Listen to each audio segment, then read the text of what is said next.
Hi guys, welcome back to my channel. In today's video I'm going to be doing a little bit of a different video, so if you're triggered by mental health or anything like that, or sensitive subjects, then I would suggest you don't watch this particular video.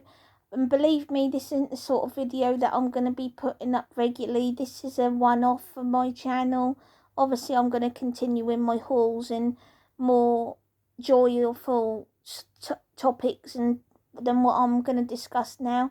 But the reason I'm doing it, guys, is because I'm inspired by my husband from his channel. He put a video up explaining why we've lost two of the loveliest and beautiful fur babies ever, and why it weren't his fault. And I wanted to explain as well, and I haven't really mentioned a lot. I've said that we've been going through things and that's why I haven't uploaded, and my mental health and things like that. But I wanted to take this opportunity as a whole to explain and why it led up to our babies being took away from us. And I'd like to state for the record, and you'll see why I'm saying this now, that this is nothing, I'm not putting this up because I've been told to by my husband or anything. It's something that I've recorded videos in the past to talk about, and I've put up many times, and I've also wanted to record videos talking about personal struggles that I've had, thinking that might help someone else, and I've always put it off. For example, when I've in the past I suffered with an eating disorder, I sometimes feel like I want to talk about that and put it up, and then I record it, then I delete it and I don't do it. And the same with other things that have happened, like going through loss of having twins. Me and my husband, when we first were together, we were blessed enough to get have twins, but we lost them quite late on in the pregnancy because there weren't enough, they hadn't got enough room to grow, and I was ill. It turned out I had cancer at the same time. So we lost our twins, and then I had to go through cancer treatment, and as a part of that, unfortunately, I had to have a full hysterectomy, and obviously then we couldn't have children, so on our own. So the dogs are key and very important in our world, and they were so happy and joyful, and anyone who lived around us and who knows of us, we keep our circle quite small, but our neighbours and that, particularly here, and the people we know at our local shops who know me and my husband have got disabilities and illnesses, they know how much, and they knew how them dogs were, and they know, they're in the know, and they're just as upset and angry as we are to know that they were took from us. And they're going to be devastated to know that we've been told that no, we're not having them back. And we've also been told it's not worth fighting the fight, because if not, they'd bring up the fact that of our mental illnesses and disabilities and stop us from having any other animals. So we've had to let them babies go after a year of fighting for them. It's been just over a year, and we fought and we did everything we could to get them home, because we'd had them for a long time. We'd had Tyson 7 years, Gizmo 5.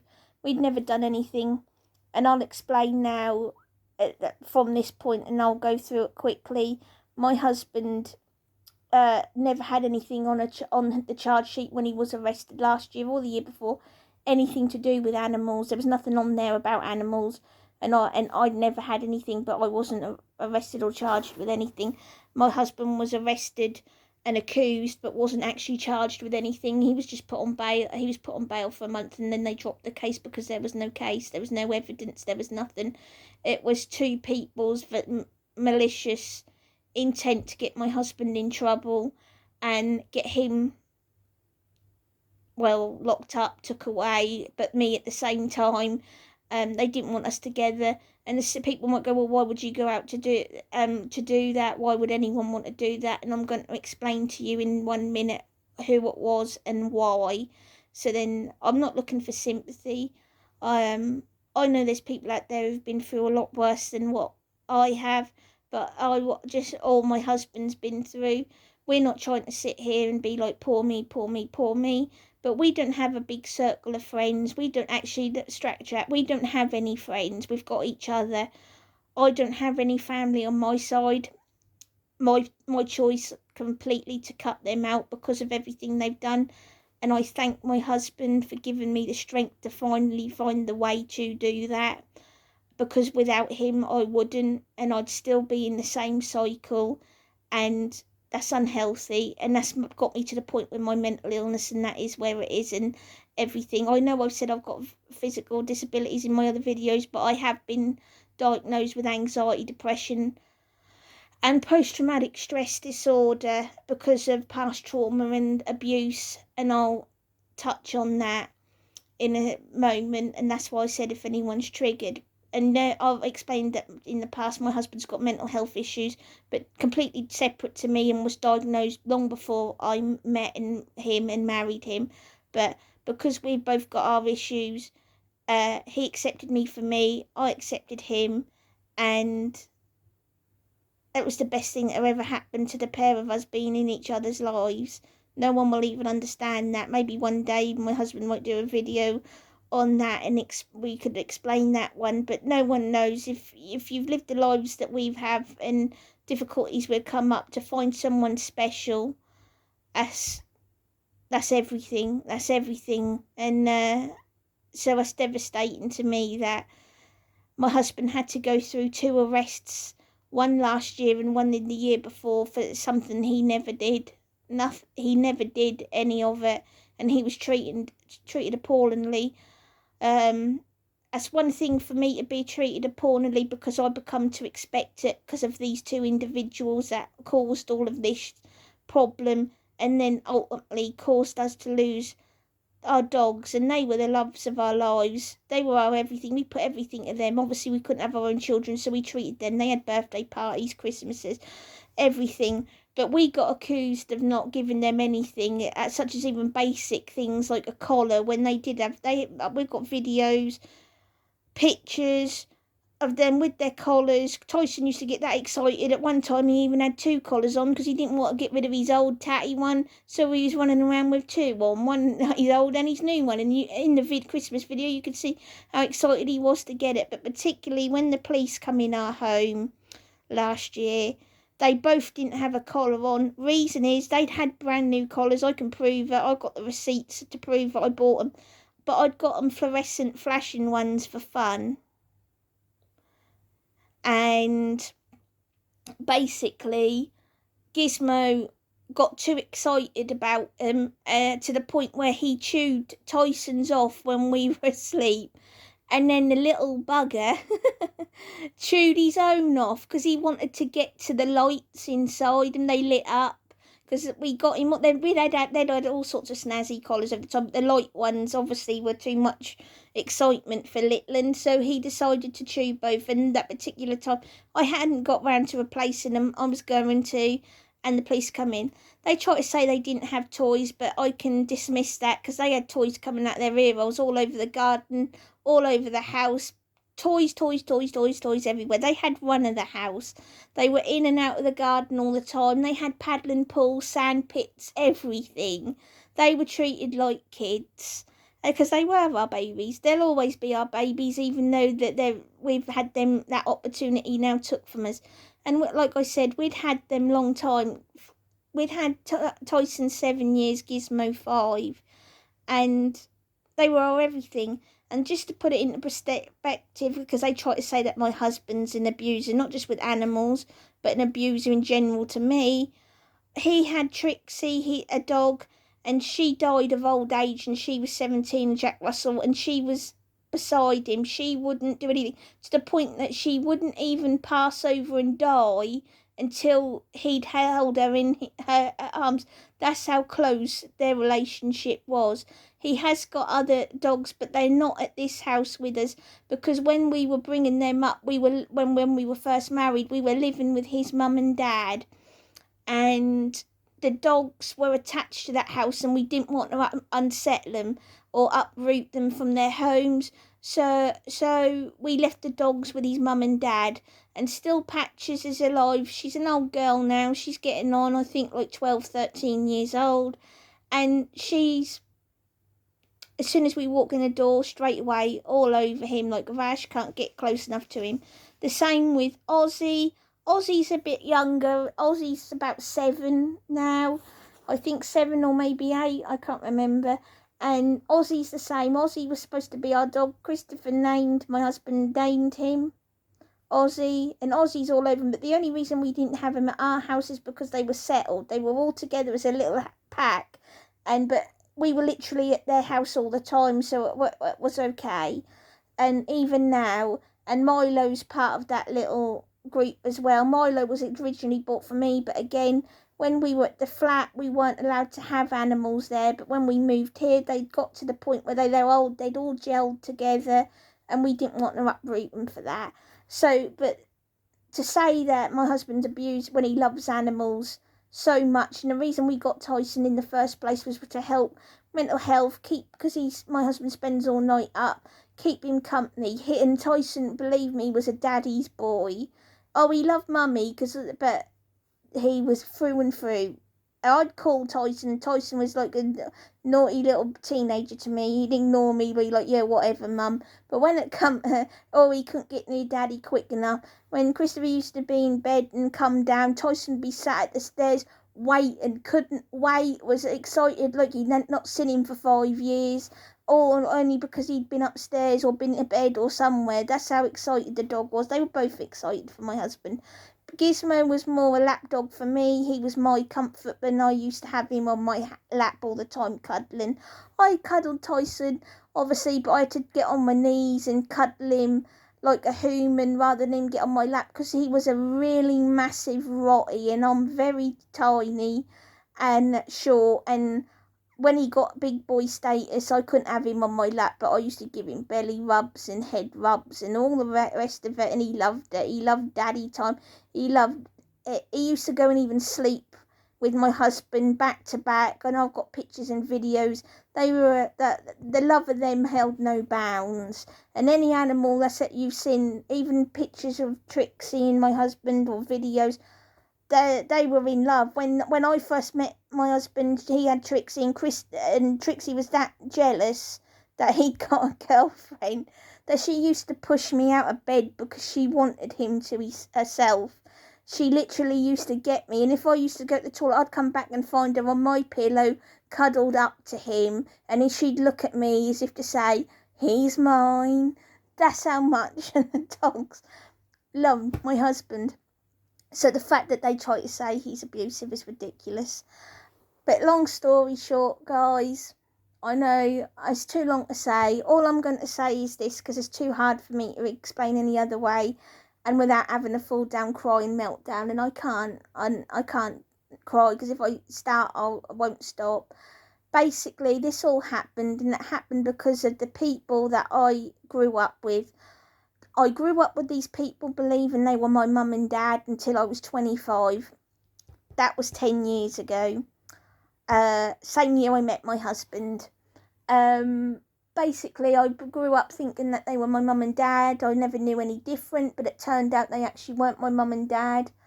Someone on Facebook got in touch with me and said, you do know that not your mum and dad, and they tried to lie to me and was like, it's lies, but it later on materialised after they couldn't keep the lie up, and it kept coming back up and up. Basically, they were my grandma and granddad, and the thing is, their eldest daughter, who's my biological mother, was living away. I never even know she existed. No one had ever mentioned her. I had 2 elder, what I thought were my sisters, but I now know are my aunties. I just thought that was us 3. I didn't know about this 4th, this Michelle, their firstborn, apparently. And the long story short, she's my biological mother. She's had other children, lived her life away from the, what mum, dad, grandma, granddad, whatever you want to call them. She's lived away from them, but now I know why. They tried to then say I was a ward of court, and they were told under legal advice not to tell me any of this. and this, that and the other, but I found out since that I was not an award of court. There was never such a thing put in place for me.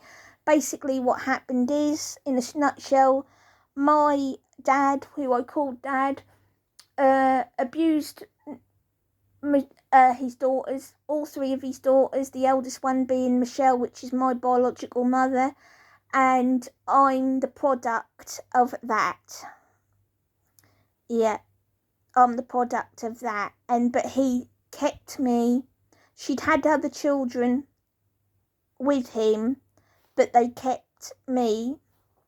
She had twins after me and was pregnant with twins before me, but apparently she lost them twins after me when she left their care, and she the other two children she'd had before me were farmed out to other family members in what I thought was my mother's side of the family, and they grew up believing that my mother's nephew was one of their fathers and that forth, and I grew up believing my grandma and granddad were my parents, and I didn't know any different.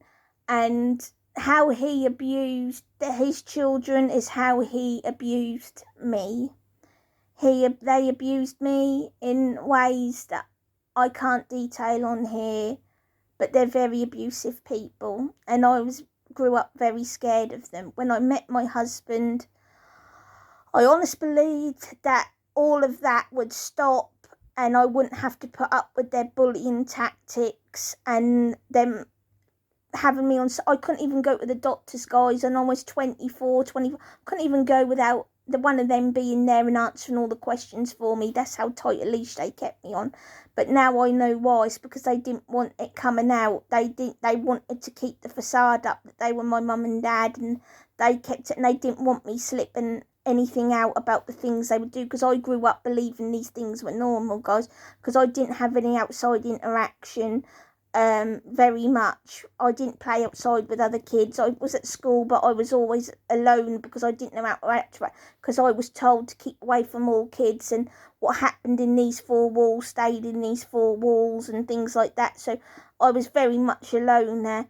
But when I met my husband, they didn't like that, so they tried to get rid of him.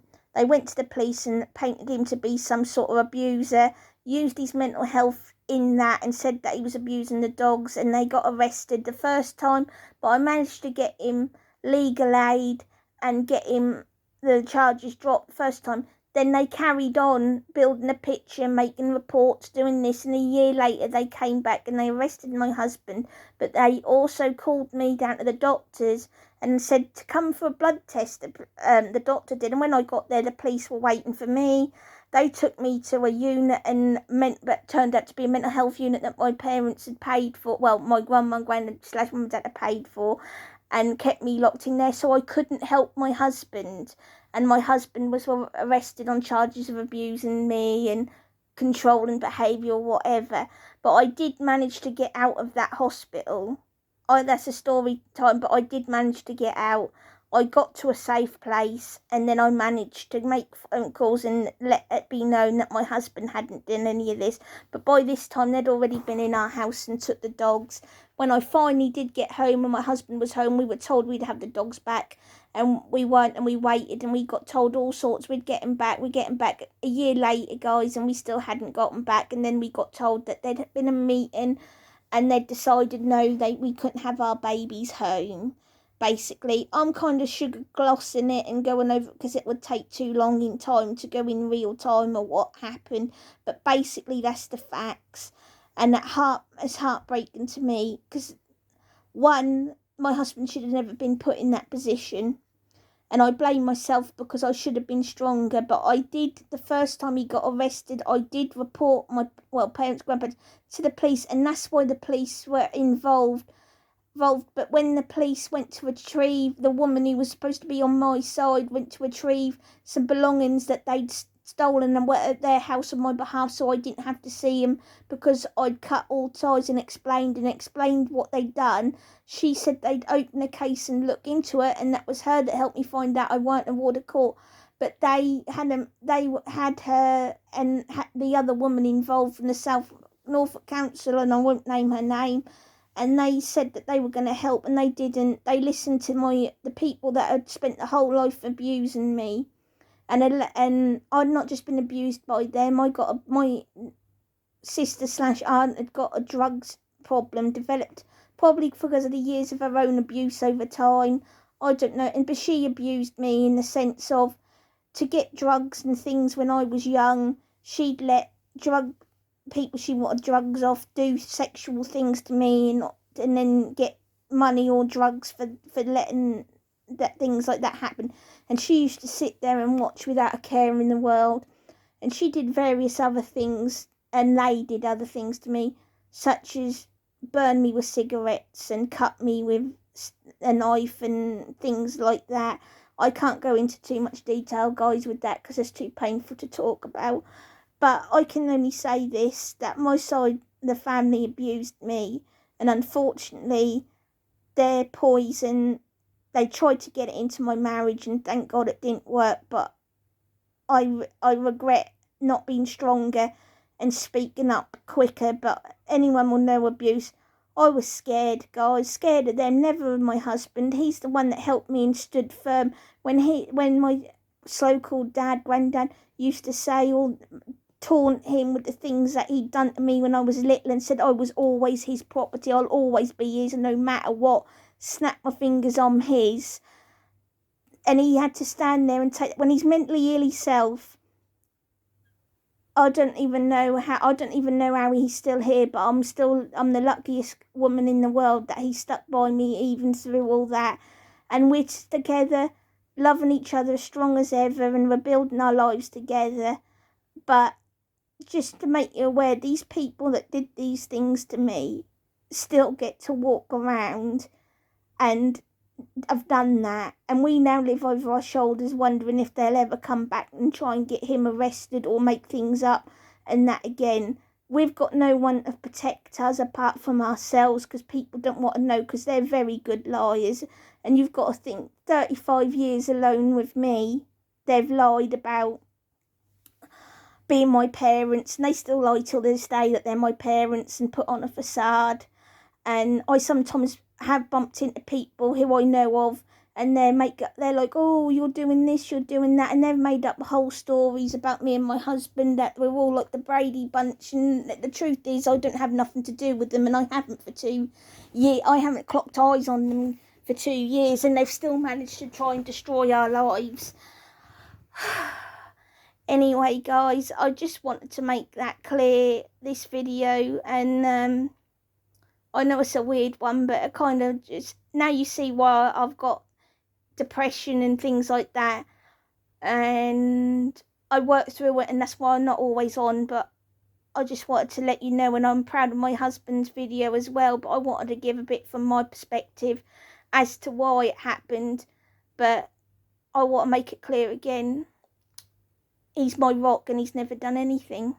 And if these people are watching my video right now, you know what you did, and I'll let God judge you, because obviously I've tried the legal route and you seem to get out of it and walk free because you've got the gift of the gab and more money. But I know the truth, and God knows the truth, and you will be punished for it. You will be punished. And on that note, guys, I'll see you with a happy video in the next one. Bye.